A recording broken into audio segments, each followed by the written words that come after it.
Let's make this quick. I still want to play more Etrian Odyssey. Oh hey, new V and Kazuha.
Internet seems so slow today. The hell?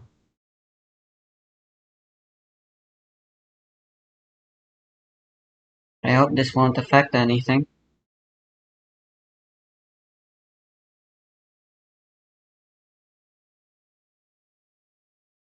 Hey guys, today we're talking about the latest cheater in speedrunning, and this one is absolutely disgusting. Any casual onlooker could probably pick out all the reasons this run is fake. In fact, I've linked the full video in the description if you want to give it a go yourself. Either way, I'll be doing an expert analysis on this run.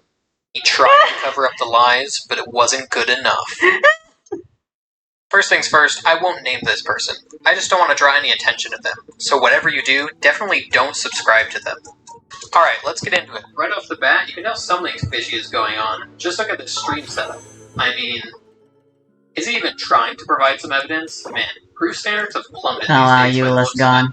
That much is obvious. But okay, 1-1 isn't too bad. He's doing some jumps, anybody can do that. The end of the level though. That's where he makes his first blunder. As a moderator in this game, we'll sometimes see people... I already got 36 stars on this. You son of a bitch. You can tell the person is severely lacking in game knowledge because they use strategies which don't make any sense. That must be the case here. I mean, I'm still coping that I can still get R2 on my Dark Iron Sword. The comment section on every world record for this game will tell you that you could save time by hitting the bottom of the pole. Isn't that just obvious? Grab it lower and spend less time sliding down. Simple. Obvious. I can just shield. Okay, we're gonna jump ahead to level 4-1. We can see him stomping enemies he doesn't have to, collecting coins. Man, don't you know? Alright, nope, I gotta dodge now. When it totals up all the points at the end of the stage? Everybody knows that. I play Toho, bitch. It reveals the invisible one-up mushroom. But I'm smart and I've watched YouTube videos before. So I know this block only appears if you get all the coins at 3-3. Right? Am I wrong? I might have to rewatch that video. Alright, but what about this? Look at this. He goes right through the Venus flytrap. What could possibly be an explanation for this? I just don't think there is one. Now let's take a look at 4-2. In this stage he keeps messing up and bumping into walls, but just ignore that, I guess. But right here, we're about to see a very obvious splice. Dude, look at that. I've tried that pipe in 4-2, and it does not take you to the warp zone. It just DS you into a coin cache. The audacity is making my blood boil, but let's keep chugging along. At this point in the run, he just doesn't even try to hide his cheats anymore. The dude is literally running in midair. That is not how the game worked in 1985, that's for sure. Shortly after this part, we also see that he's hacked the game to make it easier. Right here, there's supposed to be 3 Goober Troopers. This map online proves that, but he must have hacked and taken one out. Now let's talk about in 8-2, this is maybe the most egregious part of the whole game. I'm not going to waste my breath explaining it, because it pretty much speaks for itself. Yeah, I know. This part is honestly just shocking that he let that in. Also, at the end of this stage, look at the way he stomps on the jumping duck. There is no way that should work. And one more time, we can see him running in mid-air. If you think that enemy stomp was bad, here's the holy grail of his invincibility cheats. Come on, man. That is not the Super Mario Bros. I remember. It's so sad that he needs cheats to accomplish what I could when I was 10. Okay, now we're on the last level, and again, we just see several more instances where he goes straight through stuff. This man-eating plant in the first room just conveniently disappears with some clever video editing. His taser stick in the water area goes straight through him, and then he definitely touches one of the axes that the dragon throws. After all of that, he doesn't even celebrate much, and acts like this is something he does regularly and can pull off any day he wants. I just don't get how some people can live with themselves. Unless he can provide some proof that this is legit, or make some videos explaining how all of this works, I wouldn't trust this guy. Anyway, that's it for me. Don't forget to subscribe, and I hope you all have a great April 1st. Later.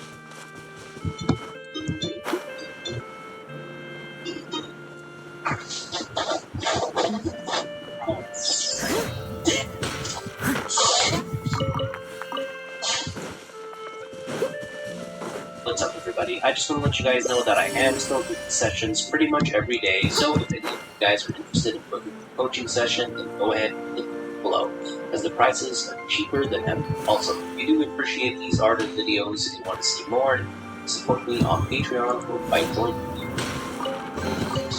All in a day's work. Dr. Mario is just fatter Mario being a doctor instead because of inflation and how it affected the salary of being a professional fighter. His run speed is pretty bad while also having a very exploitable recovery. But he does shine from long range with his pills, and he is also exceptional at close range, being one of the best boxers in the game.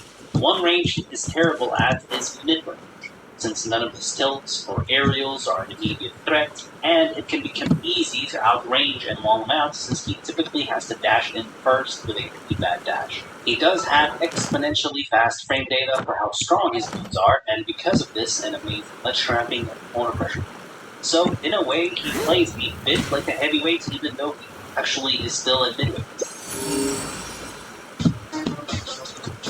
The 4 key factors on whether you'll be successful or not with Dr. Mario is firstly, game plan. Basically, understanding that you want to either play at close range since you'll have amazing actual options and tilts, or play from long range. Tilts make it easier for one in for combos, and having the opponent constantly conditioned to work around the pills by shielding, jumping, or rolling.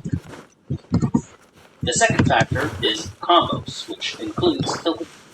The third factor is your ability to recover, and the fourth factor is how well you deal with opponents at the corner, whether it's for a trap or a corner pressure situation. Tilts have great coverage since they bounce high enough to deny short hops and even some characters full hops. In return, it can be easy for a lot of characters to just dash under them. The closer you try to full hop and hit the pill, the more damage the pill will do. The majority of the time, however, you'll want to full hop the pill from long range and drift in immediately, so that you can dash in with the pill from literally anything. And I mean anything. Dashing away from mid-range is important for Doc and will allow you to full hop B-reverse pill to have the opponent play your game instead. You can sometimes short hop away from mid-range with pills as a defensive option to keep having the opponent deal with pills. And if you B-reverse the short hop pill, you can actually still combo. Steady as stone.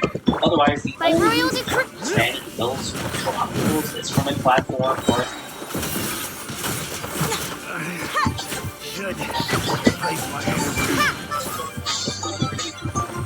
part of your game plan is, of course, also to reflect projectiles, so you don't just push in against the opponent. The sheet will even be great for re-reversing your movements, so it won't stall What you trinkets while lie you're veiled within this Doc will desolate actually have some plain? great shield pressure as well. Not only are all landed in space aerial safe, but landing a low neutral air, up air, and back air doesn't even need to be spaced to be safe. Wow, I Typically, suck. you'll follow up into a dash away, a shield, or a follow-up attack, like a jab, down tilt, forward tilt, because of how non-committal they are, or another aerial mix-up. They'll even have really good rising back airs for pressure because of how fast it is. Even dash attack is decent against shield, especially late hits. Then it'll be really sick. And best of all of these will start combos, including this grab. His neutral air is also unique in that it'll have an initial sour spot, and a late sweet spot, which is amazing for combos. However, fishing for full hop fastball neutral air is not that good of an approach option because it's reactable and even punishable, especially if you hit I the just top part of remembered. the sheet. A better way to fish for landing neutral air is after landing safe pressure first, since you can typically full hop over, grabs, and whiff punish from above.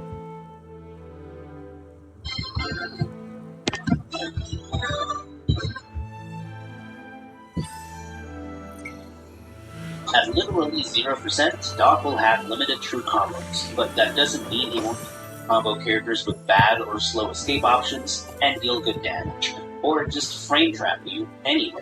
And Doc will typically only need to frame trap you once to get you into kill percents. This is why if you hit a pilled first, or down tilt, neutral air first, then they'll have just enough damage, typically around 10%, actual true combos to blow it. And they can end up dealing a ridiculous amount of damage. Either way, at 0%, you can up throw into others, and try forcing a frame trap or roll them back.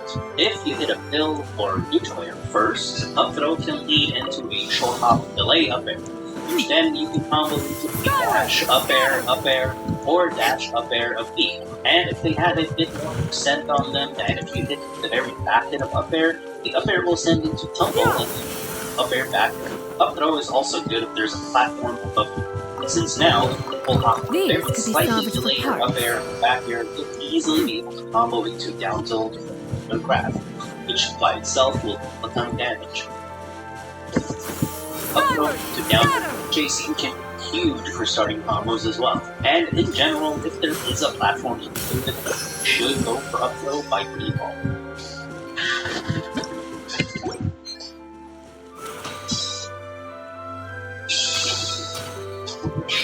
Even with down throw, 0%, you'll typically only be able to get a simple 2-hit combo, and then you'll typically need to get a frame trap or read to deal enough damage to the opponent with the 90%. So, typically, when you down throw at 0%, you'll either want to do a turnaround, super slightly delayed back air, which can lead into a grab and up tilt, or you down throw into a slightly delayed up air, which can lead into the same thing, but like I said, you'll probably have to either frame trap or do opponent for follow-up. However, once you down throw them around 10 to 20%, you can easily dash up air, fast fall to a finisher combo.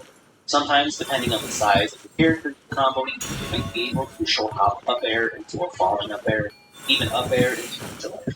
But most of the time, for consistency, it'll be best to dash into a single slightly delayed up air and fast forward, and follow it up with finisher aerial, a grab, preferably another up air from there. So ideally, if there's no platform, you'll kill or neutral air, grab into down throw, slightly delay up air, fast fall, and either you'll finish the combo there with the final hit, or you go for double aerials and a short hop that ideally into a down throw down the potential kill.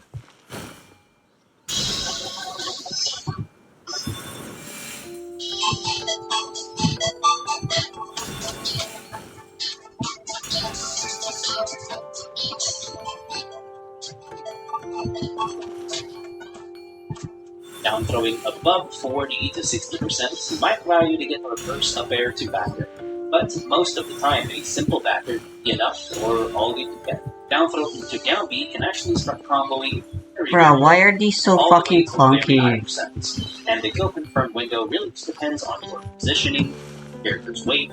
They literally range, never and if they snap. DI in on the down throw or not. Against some characters that DI away, it might be much harder, if not possible at all, to combo for a kill confirm to happen. And some characters will just have no way.